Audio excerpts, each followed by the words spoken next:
This is another concept from the chapter motion in a straight line. For understanding this concept, we should know these formulas of differentiation. This is one formula of differentiation. If we differentiate t to the power n with respect to t, then the formula will n t to the power n minus 1. Okay, we can apply this formula here. Here in place of n we are writing 3. So the formula will become, in place of n we will write 3, and here in place of n we will write 3, that is 3 minus 1. So 3t square. Okay, this is the process. Suppose any constant is given in place of this, no variable is there, no t is there, only constant is given, then the differentiation will become 0. In this case 2t square, 2 is a constant, so we will take out 2 from the differentiation and we will do the differentiation of t square. Here 2 is equals to n. So according to the formula n t to the power n minus 1. So according to the formula we are solving this, that is 2 t to the power 2 minus 1. It's 2 into 2 t, that is equals to 4t. This will be the formula. Okay, I think this is clear to you. Now we will move to our topic. Suppose the position of the object is given, this meter, and it is asked that you have to calculate the velocity at time t is equals to 2 seconds. Then what will be the formula? Velocity is equals to dx by dt. Okay, you have to differentiate this expression with respect to t to get the velocity. So we will write d dt in place of x, we will write 2t square plus 3. So according to the law of differentiation, what will we do? d dt of 2t square plus d dt of 3. Okay, here we can see that 3 is a constant quantity. So the differentiation of this will become 0. And here 2 is a constant, so we are taking out this 2 from the differentiation, d dt of t square. So we know the differentiation of t square, that is 2t to the power 2 minus 1. So this will be 4t1. So this will be 4t. So here from here we are getting the velocity is equals to 4t. It is asked that we have to calculate the velocity at time t equals to 2 seconds. So we will put 2 here and we will get 8 meter per second. This is the velocity at time t equals to 2 seconds. And if it is asked that we have to calculate the acceleration at time t equals to 2 seconds, then what will we do? Acceleration means dv by dt. That means we have to differentiate the velocity with respect to time. To get the velocity from the position, we are differentiating position with respect to time, and to get the acceleration, we are differentiating velocity with respect to time. Okay. So here we will differentiate the velocity with respect to time. What is the velocity? 4t. The velocity is 4t. You have to put the value of the t after the differentiation. You can't put the value of t before the differentiation. Okay. So we are writing here 4t. And 4 is a constant quantity, so we are taking out 4 here, ddt of t. So here t means t to the power 1. So 4, 1, t to the power 1 minus 1 minus 1 means 0. That is 4 t to the power 0, t to the power 0 means 1. So this will be 4. So the acceleration will be 4 meter per second square. And you can see the acceleration is constant. No time is given here. T is not present here. So when it is asked, we have to calculate the acceleration at time t equals to 2 seconds. So we will say the acceleration at time t equals to 2 seconds is 4 meter per second square. At any time the acceleration is 4 meter per second square. I think this concept is clear to you. Now we will discuss graph. Distance time graph, velocity time graph, acceleration time graph. At first, if the body is at rest, that means the body is not moving or the object is not moving. In that case, the distance time graph will be like this. As the body is at rest, that means the position of the body is not changing. So the position is constant with respect to the time. Okay. Now the velocity time graph. As it is said, the body is at rest. That means the velocity of the body is 0. So the body is not moving. So here the velocity graph is this. The velocity is 0. Okay. This is the velocity time graph. As the velocity is 0, similarly we can say the acceleration is also 0. If there is no velocity, then how can we calculate the change in velocity? No question of change in velocity. So acceleration will also be 0. Now uniform velocity. If the body is moving with uniform velocity, then it is called uniform motion. For uniform motion, what will be the distance time graph? For uniform motion means the body is moving with uniform velocity. That means the position of the body is changing with time. So this graph is like this. This graph is like this, or the graph can be written as like this. Okay. The body can moving in this direction or this direction also. But here the position is changing with time. That is the main thing. And with constant velocity the body is moving. So this is a straight line. Okay. Now uniform velocity graph for uniform velocity motion for velocity time graph. If the body is moving with uniform velocity, then what will be the velocity time graph? If the body is moving with uniform velocity, that means the velocity of the body is constant. So the velocity of the body is not changing with time. So the velocity time graph will be like this. Now acceleration time graph. The body is moving with uniform velocity. That means the velocity is constant. If the velocity is constant, then what will be the acceleration? Acceleration will be 0 because we know acceleration means change in velocity. Here the velocity is constant. So the acceleration will be 0 here also. Right? So this will be the acceleration time graph. Okay. Now we will move to the uniformly accelerated motion where the acceleration is positive. In this case, the position time graph will be like this. Okay, for uniformly accelerated motion where the acceleration is positive. Now we will move to the velocity time graph. Here positive acceleration is present. That means the velocity is increasing. So the graph will be like this where the velocity is increasing. Okay, and now for positive acceleration time graph, it is said that the body is uniformly accelerated. That means acceleration is constant and the acceleration is positive also. So the acceleration time graph will be like this. In the next case, the acceleration is negative but the acceleration is still constant. So the acceleration time graph will be like this where the acceleration is constant but it is negative. The value is negative.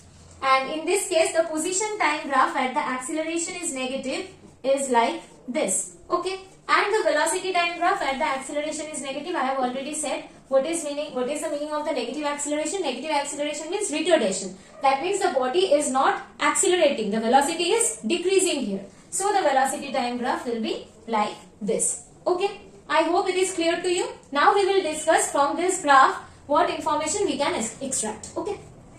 We have to calculate the slope of the graph. Okay. What is the slope of the graph? How can we calculate this? Suppose we are taking this triangle where the length is 6 minus 4, that is 2, that is equals to del x, and here the length is 4 minus 2, that is equals to 2, that is del t. So from here we can get the velocity equals to del x by del t, and this is equals to 2 by 2, that is 1 meter per second. So from this graph we can say what is the velocity of the body. From this position time graph, if we calculate the slope, then we will get the velocity of the body. Let's come to this graph. Here the velocity time graph is given. From here we can also calculate the slope. Suppose we are taking this triangle. From this triangle we can take this length 7 minus 2, that is 5, that is equals to del v, and this is equals to 5 minus 0, that is del t, 5 second. Okay. So here from here we can calculate the slope, that is equals to del v by del t, that is equals to 5 divided by 5, 1 meter per second square, and this will be the acceleration. Okay. If we calculate the slope from the velocity time graph, then we will got the acceleration. Okay. Now come to this portion. I will change this as velocity. It is printing mistake. Okay, this is velocity. This is a velocity time graph. And from this graph, we can extract another information. I have already told if we calculate the slope of the velocity time graph, then we will get acceleration. Other than that, we can get another quantity, that is the distance covered or the displacement. From the velocity time graph, we can calculate the displacement of the body. You can see here, the area under this curve is known as the displacement of the body. So, area under VT curve is equals to the displacement of the body. How can we calculate the area? We can divide it in two parts. Suppose this distance is mentioned as 10 meter per second square. Okay. So now from here we can calculate. This is a triangle. The length is 10 minus 5, that is 5. And the base is 2 minus 0, that is 2. So the area of the triangle is half height into the base. So 5 area of the triangle, and the area of this rectangle is, this length is 5 and this one is 2. So the area of the rectangle is 5 into 2, that is 10. So the total area under the curve is equals to 5 plus 10, that is 15, and this is the displacement of the body, 15 meter. Okay. Now I will show a graph from where you can see what is the difference between distance and displacement from this graph. This is our graph. From this graph, if it is asked, you have to calculate the distance and displacement of the body. What will you do? For displacement, what can we do? At first, I am calculating the area of this portion. Okay, we are calculating the area of this portion. Here we can see the base is 5 and this length is 5 minus 0, also 5. So the first area A1 is equals to half 5 into 5, that is 25 by 2. Okay, meter. This was the first one area. And the second area is this. And from here we can write that A2, this length is 10 minus 5, that is 5. And this one is minus 5 and 0. The distance is 5. Okay. So here also half 5 into 5, that is 25 by 2 meter. If it is asked what is the displacement, we can see this area A1 is in positive direction and the area A2 is in negative direction. So, if it is asked what is the displacement, of the body, then we will do that 25 by 2, this is a positive direction, plus this 25 by 2 is in negative direction. So, minus 25 by 2 plus 25 2 minus 25 2, this will cancel to 0. So here the displacement is 0. Okay. But the distance covered, if it is asked how much distance is covered by the body, then what we'll do? We will just take the value. This is 25 by 2. This is 25 by 2. So we will write 25 by 2 by 25 by 2. This will be 25 meter. This will be the distance covered.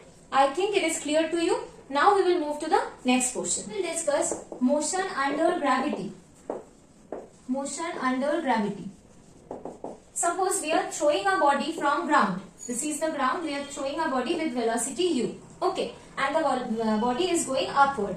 Now, we know on the body, the force applied is gravitational force by the earth, and the acceleration due to gravity g is acting downward always. So, from here when we apply this formula, the formula will become the acceleration we will write as minus g, as the direction of the velocity and the direction of the acceleration is opposite to each other. So we will put the acceleration as minus g. So the formula will become then v is equals to u minus gt and s is equals to ut minus half gt square and v square is equals to u square minus 2gs. Okay. And in this case, suppose the body is here and I am dropping the body with velocity u. I am throwing the body in downward direction with velocity u. Suppose. Then the body is moving in downward direction and also the acceleration due to gravity is acting in downward direction. Then the acceleration we will take as plus g. So then the equation will become v is equals to u plus gt, s is equals to ut plus half gt square and v square is equals to u square plus 2gs. Okay. I think it is clear to you. When the direction of the velocity and acceleration due to gravity is opposite, then we will take a as minus g. When the direction of the velocity of the body and the direction of the g is same, then we will take a as plus g. This is another formula. Sn equals to u plus half a to n minus 1. Then what is n? N means nth second. Okay. This Sn is the distance covered in nth second, not in n seconds. This is nth second. Suppose we are putting t is equals to 3 second in this formula, then we will get u into 3 plus half a 3 square. And after calculating this, we will get a quantity that will give us the distance covered in 3 seconds. From 0 to 3, the total time interval, the distance covered is s. But if we put 3 in this position, that is u plus half a 2 into 3 minus 1, then we will get a quantity which will give the distance covered in particular third second. When time is equals to 3 second, at that third second, this is the distance covered. And this distance means the time that in the time interval 0 to 3 second, the distance covered is this. Okay. This is the basic difference between these two formulas. I think it is clear to you, and from this chapter we have discussed shortly all the formula and their significance. Now we will come back with the next chapter. Please like, share and subscribe the channel and write in the comment section whether this is helpful to you or not.